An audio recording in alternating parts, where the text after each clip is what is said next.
So, welcome to this week's episode of Leadership Soundbites with Michelle and Tanzi. And Hello. I know, hello to the world. So this week we've landed on the power of staying calm. It's something near and dear to both of us, and we've been on a learning journey around it. And so we'll kick us off with a quote, and then we'll just share some insights that we have and the power in it. Yes. The quote is, you can't calm the storm, so stop trying. Yes. What you can do is calm yourself.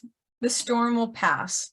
Yes. So when I read this and think of this, it goes back to you and I and the relationship that we've had and the coaching that we've had and the coaching that I give myself and other people, is we have 0% control over the outside environment and what people do. We got nothing. I mean, we may kid ourselves and think we do.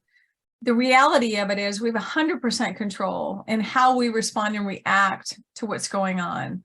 And I think that's the power in the calm part of it, is staying focused on me, what I can do, what I can control, so that I'm still able to critically think. I'm still able to act in the moment and respond and not match the chaos that's going on around me.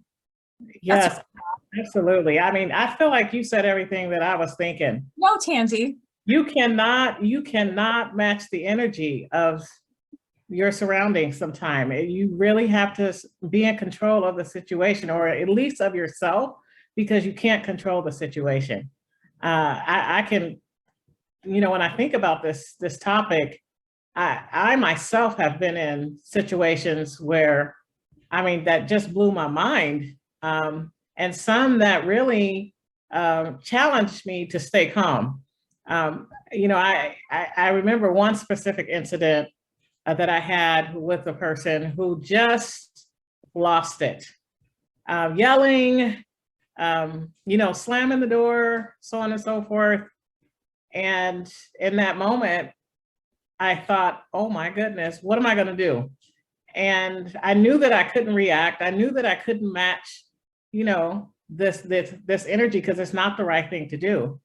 And I think in that moment, I had to talk myself through this situation. Mm-hmm. It was literally being conscious of my body language, being conscious of my breathing, being conscious of, what my hands were doing, and just staying calm while the other person, go through whatever they're going through.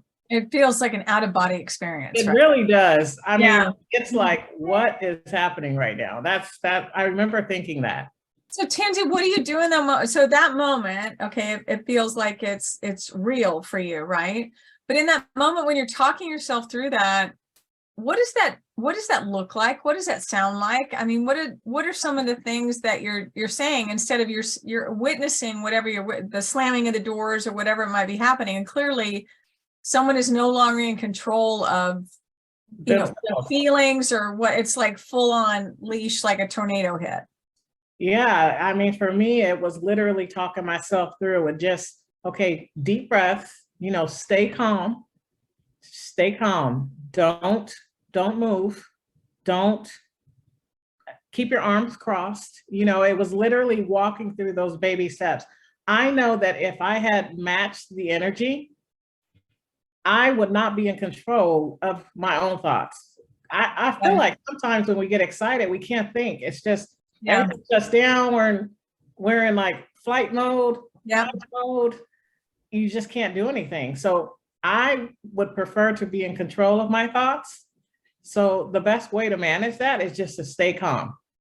So it's interesting, because I think as leaders, we end up in situations with, it could be people that we report to, it could be peers, it could be people that are on our teams that are so frustrated. I think a lot of it's escalated during COVID, and the feeling that people have this sense of not being in control of stuff again. And so literally they let loose in the most odd situations that you wouldn't normally think, right? Because I think the one you're describing was a work setting. Right. Happened back when. And so when you think about that, you're probably, part of your brain is like, okay, this is not professional behavior. Yes. And yet you're in the moment experiencing it. And so when I think about that, and you and I have talked before, is that it's not personal. Yeah. And I think the way that we stay in that space, right, is to remind ourselves, this is not about me. Whatever's going on out there is not about me. And I think that reminder is a powerful start to staying calm in that moment and not engaging, right, in that altercation at that level or that interaction at that level, because then you're able to have a different outcome. Yes. You know what, Michelle, honestly, that it's not about me lesson has been probably one of the toughest lessons that I've had to learn. And I continue to relearn it at times. You know, it's not perfect, but that's been a tough lesson for me to learn throughout my leadership journey, because honestly, it feels very personal. You know, you've got this situation happening in front of you. It feels directed towards you. You're the only one in the room. Like, there's a lot of you in there, right? Yeah. And to shift it from, you know, you being in the room and in this to it's not about you. That's a really tough, that's a tough thing. That's a tough lesson to get. You know, at the end of the day, it isn't really about you. It's really about what the person may be going through. I mean, maybe something's going on at home. Maybe they've had a bad day. Maybe they've just gotten some really bad news and it has just pushed them over the edge. But you have to remember, it's not about you. It could just be about what you represent. That's the thing I think that has really helped me, is to remember it's not about me. It might be just about what I represent. In some of these cases, I think the best thing to do as well is to just, you know, to tell the person, hey, you know, let's connect later. You know, let's connect at another time and exit. That's also a strategy that I've used to the graceful exit out of it. It's so funny because it comes back to mind for me is you and I both taken crucial conversations, right? From, I think it's Vital Smarts that did it. And it was, I mean, a long time ago that I first got exposed to that. And anybody who knows me knows that I'm like a bullet point person, right? So you've got this long training you went through, and I basically have this one-liner that I can tell you what it was about. So for me, the nugget, the walk away that I did after this training was around that, is that we don't get emotionally charged, right? So the losing control or anything else about what people say and do to us. We don't get emotionally charged about what people say and do. We get emotionally charged about the story we tell ourselves as to why they're doing it. Yes. And so you and I have had number of conversations 10 years around that, because what happens is as people, we're intelligent, we have experiences. I'm going to go back to the results pyramid, right? Is that the results that we get are because of actions that we take. We take those actions because of beliefs that we hold, and we hold those beliefs because of experiences that we've had. Yes, absolutely. So we all come fully equipped with these experiences and beliefs, which we can call baggage. Is that what we're calling it? Yeah, we're gonna call it baggage. Some people have more than one complete set. Okay. But the thing is when we show up with that, the control is in our space. If we recognize the story, to your point, it's like, it could have been, this is personal, it's a personal attack on me, it's all about me. But the recognition of the story, and then to say, what else could it be? And like you just listed off, it could be a bad day, it could be stress, it could be anything else. And that allows us to get calm and stay calm and not get emotionally engaged at the level someone else is. Yes, that's also been a tough lesson, you know, because you have to ask yourself, what proof do you have that it is about you? Yeah. Have you asked yourself that question before? Yes, many times.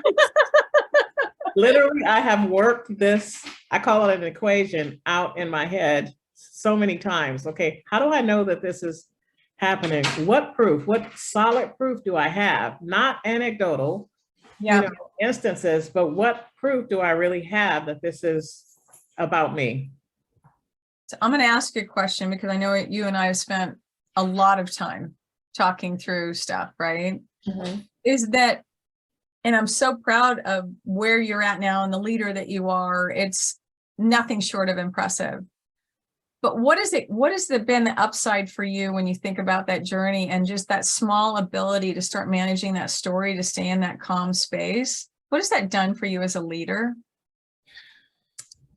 I think really I feel like I moved from it's all about me, that fixed mindset, to what else is going on, to that growth mindset. Yeah. The other thing I'll share an observation if it's okay. Sure. Is that I've watched you go from this space of, and you were never really truly in this, but every once in a while in a victim mode, if you will, that things are being done to you, right? And when we're in that space, we don't necessarily have control or recognize the control that we have.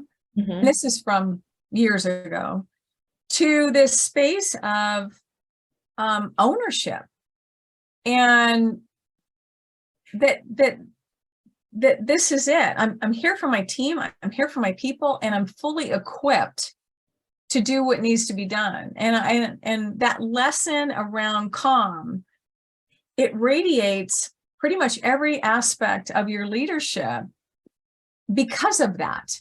You're able to show up in service to other people and not let the noise get in the way.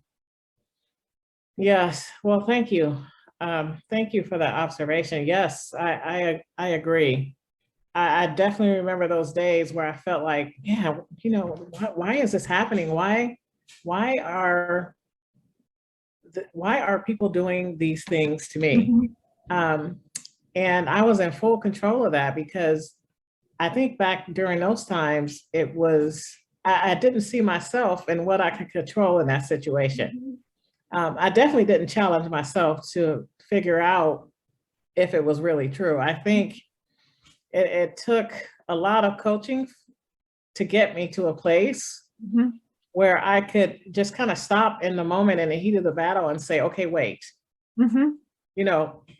This is a checkpoint. That's what I call it, a checkpoint. Mm-hmm. What proof do I have that this is happening? Mm-hmm. And every single time, there was no proof. No. I, As sure as you were. yes, as sure as I was, there was no proof. Yeah. And so it forced me to think about what else could be going on. Mm-hmm. And every single time, guess what? Something else was going on. Wow, what a lesson. I love it. I love it. It's been a fun journey to be on with you. So thank you. So thank you for this topic. I know this is one that you recommended. I think it's a powerful one. It's a powerful lesson. It's not brain surgery, but it's freaking ass difficult to do. Yes. And so I thank you for that. So what are one or two things that you want people to walk away with around the topic of the power of staying calm? A couple messages. It could be one. Just take it. Just take a deep breath, and remember, what's happening to you or what's happening right now is not about you. Challenge yourself to figure out what else could be going on. That is the biggest takeaway, I think, that I would like to share with the audience. Yeah, thank you.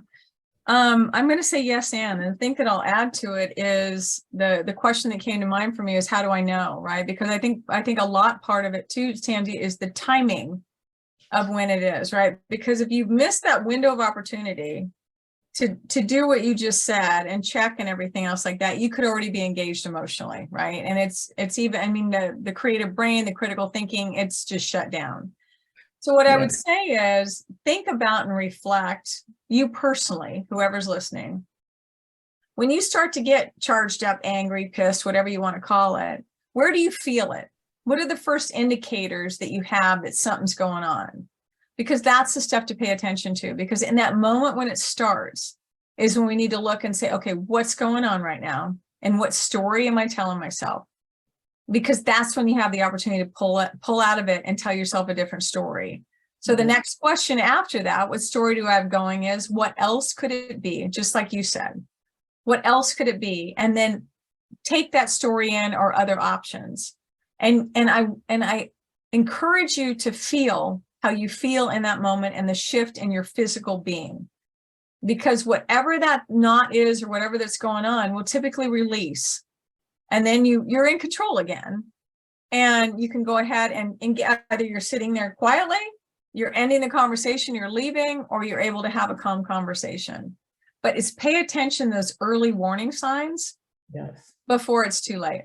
Yes, absolutely. I like that. That's something that I've had to also pay attention to. Now when I'm in these situations, I think it's just so automatic. I don't even notice the early warning signs. I just go right to, yeah.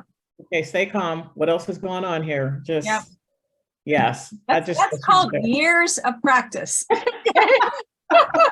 It's now in your DNA. You're wired to do that. So it does get easier. It does get easier, but it takes practice, intentional practice. It does. So I appreciate this time in the room with you as always. So thank you. This has been Leadership Soundbites with Tanzi and Michele. And until next time, please like, share, subscribe, send us ideas. And we need to get guests on here too. So Tanzi, let's do that next time. Absolutely. Thank you so much for having me. I really enjoyed my time. Oh, I wouldn't be in the room. Well, you or Rocco, and whoever else. So that's what we're about. Till next time. Thank you. All right. Take care.